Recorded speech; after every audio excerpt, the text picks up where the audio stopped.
주 안에서 사랑하는 성도님 여러분, 오후 예배 오신 것을 주님의 이름으로 환영하고 축복합니다. 오늘은 아마 저같이 믿는 사람들이 가장 오해하기 쉽고 실수하기 쉬운, 우리가 실수하기 쉬운 이 부분에 대해서 함께 하나님 말씀을 나눠보고자 합니다. 오늘 나오는 이스라엘 백성들은 하나님의 영광에 대한 착각으로 인해서 하나님의 영광이 떠나는 것을 경험하게 됩니다. 이 사건이 왜 성경에 있으며 우리에게 어떤 교훈을 주는지 하나님 말씀을 나누고자 합니다.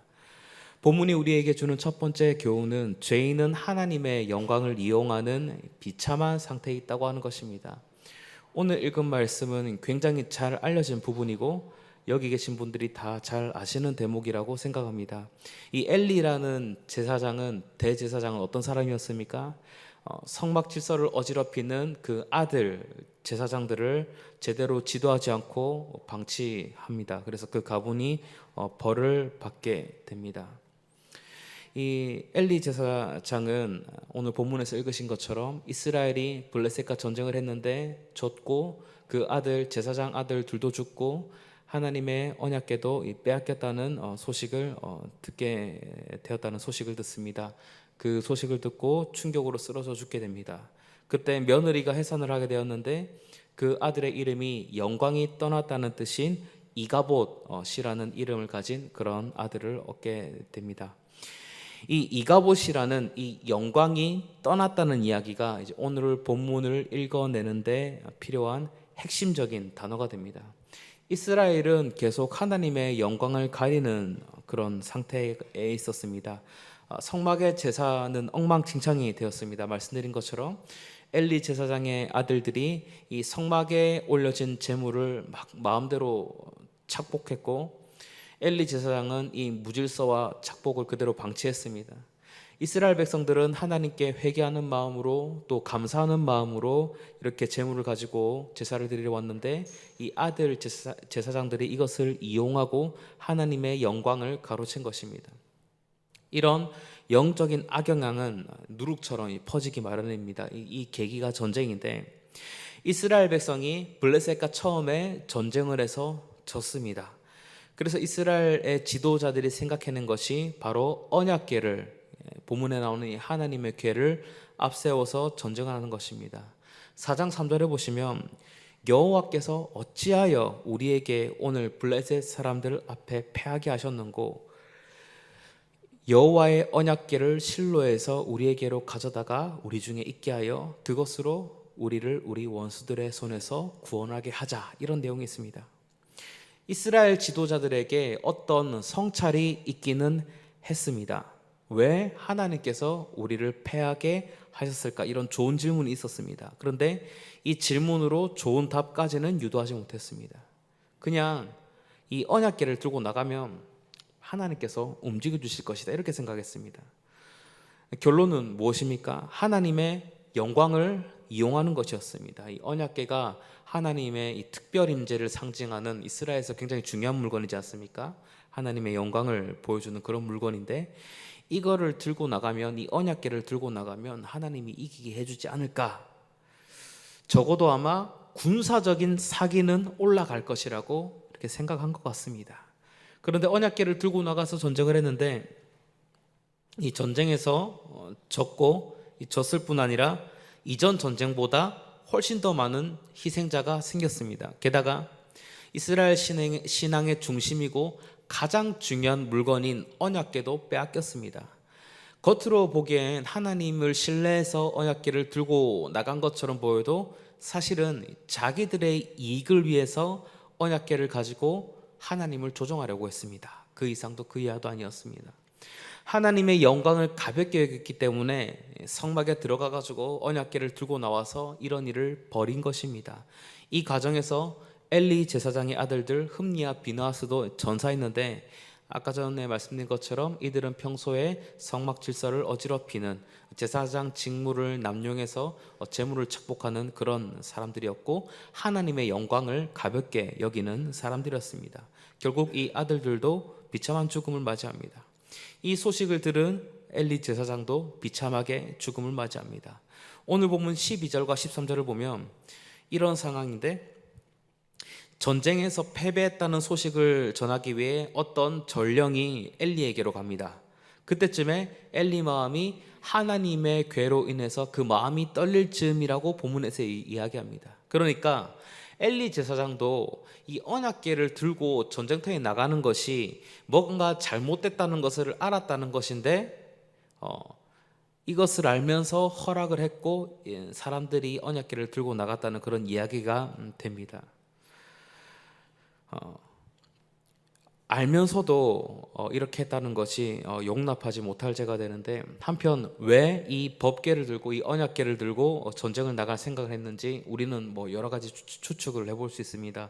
이스라엘 백성이 옛날에 요단강을 건널 때 하나님께서 언약궤를 앞세워서 요단강 건너라고 해서 요단강 물을 건너는 그런 사건이 있었습니다. 강물이 흐르다가 탁 막히고 마른 땅으로 이제 지나가게 되었고, 또 여리고성을 점령했을 때 하루에 한 번씩 7번째 날에는 7번씩 언약궤를 앞세워서 이게 빙글빙글 돌아가지고 여리고성이 무너지는 그런 일들을 경험했습니다. 그러니까 하나님의 초자연적인 기적을 이제 언약궤를 앞세웠을 때 경험했기 때문에 이 언약궤를 들고 나가면 뭔가 될 것이라 이렇게 생각을 한 것 같습니다. 물론 이 상황들은 하나님께서 언약궤를 가지고 나가라고 했을 때 상황이었고, 또 이때는 또 가나안 땅을 정벌하는 시기였기 때문에 언약궤가 먼저 들어가는 것은 굉장히 신앙적이고 또 상징적인 의미가 있었습니다. 그래서 들고 나간 건데, 그런데 이 시점에서는 이스라엘 사람들이 이 이야기들을 자기 멋대로 해석해서 언약궤를 들고 나가면 초자연적인 기적이 일어나가지고 우리가 전쟁에서 이길 것이다, 이렇게 마음대로 생각한 것입니다. 그 덕분에 언약궤를 들고 나간 결과가 더 최악이 되었습니다. 또 고대 근동 국가 중에서 페르시아라는 나라가 있지 않습니까? 성경에 바사라고 나오는데, 이 페르시아는 전쟁을 할 때 비어있는 의자를 들고 나갑니다. 가마같이 생긴 비어있는 의자를 들고 나가는데, 전쟁의 신이 그 빈 의자에 앉아서 승리를 가져다 준다고 이렇게 생각을 했습니다. 이런 신화적인 요소들이 이스라엘 사람들에게 영향을 줬을 수도 있습니다. 하나님을 믿지 않고 이방신의 신화를 이렇게 받아들인 것이죠. 이랬거나 저랬거나 이스라엘 사람들은 하나님을 신뢰한 것이 아니라 하나님을 이용하려 했습니다. 하나님의 영광을 드러내는 이 법궤를, 이 언약궤를 사용해서 자신의 이익을 취하려고 했습니다. 이것이 모든 인간이 가진 약한 부분이고 또 비참함이란 것을 성경이 말해줍니다. 하나님의 영광을 이용하는 것은 몇천 년 전 이스라엘의 이야기 같지만 이것은 역사적으로도 벌어진 적이 있었고 지금도 벌어진 적이 있습니다. 신이 원하신다라는 이 문구에 믿음이 빠지고 신학이 빠지면 이 문구에는 광기와 탐욕이 스며듭니다. 이 대표적인 게 바로 십자군 전쟁이지 않습니까? 한 200년 동안 그 예루살렘에 있는 성지를 탄환할 거라고 이 교황이 신이 원하신다 이 한마디 해가지고 이 1차부터 4차까지 십자군 원정을 통해서 수많은 사람들이 무거운 목숨을 잃는 그런 일이 있었습니다. 이 하나님을 위해서 한다는 말에 이 올바른 신앙이 빠지면은 그냥 종교적 광기가 됩니다. 이 종교라는 어떤 숭고한 신념 아래서 광기가 허락되고 폭력이 허락되고 심지어 하나님의 영광을 해치는 것도 허락됩니다. 하나님을 위해서 전쟁을 할 거라고 하나님은 허락도 한 적도 없는데 언약궤를 마음대로 들고 나왔습니다. 그것도 허락되지 않는 시기에 지성소 들어갈 수 있는 시기 정해지지 않습니까? 허락되지도 않는 시기에 지성소에 들고 들어가서 갖고 나오지 않았겠습니까? 하나님께 영광 돌리려고 그렇게 하는데 이것 때문에 블레셋이랑 전쟁하는데 좀 지성소 들어가서 언약궤 빼내는 것쯤이야 하나님이 이해해 주시겠지, 이렇게 생각한 것입니다. 지금도 우리는 이런 말과 행동을 많이 합니다. 하나님께 영광 올려드리려고 내가 이러는 건데 하나님이 이해해 주시겠지, 이렇게 생각을 합니다. 하나님의 영광을 이용하는 것입니다. 학생이나 또 젊은이들이 진로를 선택하는 데 있어서 이런 선택을 할 수 있습니다. 제가 어떤 책에서 읽었는데 그 부서 담당 교육자가 고3들한테 여러분 1년 동안 교회 안 나온다고 해도 하나님이 뭘 안 하십니다 라고 했다는 이야기를 듣고 제가 충격을 많이 받았습니다. 예배 1년 동안 안 드리고 공부 열심히 해서 좋은 대학 들어가면 하나님이 기뻐하신다, 이런 이야기입니다. 이 말도 안 되는 이야기죠. 하나님은 우리가 이 서울대 가는 걸로 영광 받으시는 것이 아니라 예배를 통해서 영광 받으십니다. 또 청년들보다 윗세대 사람들도 이런 유혹을 많이 받습니다. 직장에서 동료들과의 관계나 또 거기 연관된 승진, 이런 부분에 있어서 그들과 세상적인 방식으로 어울려야 인정받는 그런 직장도 있지 않겠습니까? 일명 뭐 코드 인사라는 게 있어서 실력보다는 평소에 친한 사람, 인맥 뭐 이런 것 가지고 승진을 하기 때문에, 이런 것에 빠지게 되다 보면 내 일을 신실하게 감당하고 믿음으로 사는 것이 아니라 거짓말을 하게 될 때도 있고, 믿음의 삶과 반대되는 삶을 살게 되고, 또 가지 말아야 될 때 가게 되고, 뭐 이런 일들이 생기게 됩니다. 마음속에는 이런 합리화가 자리 잡고 있습니다.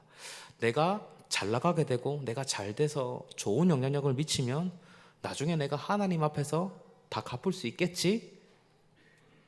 이런 식으로 하나님의 영광을 빌미로 이것을 이용해서 결국 하나님이 원하시는 삶을 사는 것이 아니라 내가 원하는 삶을 하나님의 영광으로 포장해서 살게 되는 것입니다. 이것이 인간의 비참함입니다. 그 다음으로 본문이 우리에게 주는 두 번째 교훈은, 하나님은 그분의 영광을 이용하시도록 절대 가만히 두지 않는다는 것입니다. 이스라엘이 하나님의 영광을 가리거나 혹은 하나님의 영광을 취하는 그런 행동을 합니다. 엘리 아들들은 성막에 있는 재물을 마음대로 착복하고, 이스라엘의 지도자들은 마음대로 언약궤를 꺼내가지고 성막에서 꺼내가지고 마음대로 그것을 사용합니다. 그래서 무슨 일이 일어났습니까? 하나님의 특별 임재를 상징하던 그 언약궤, 그 영광스러운 언약궤를 이 적국에 빼앗기게 됩니다.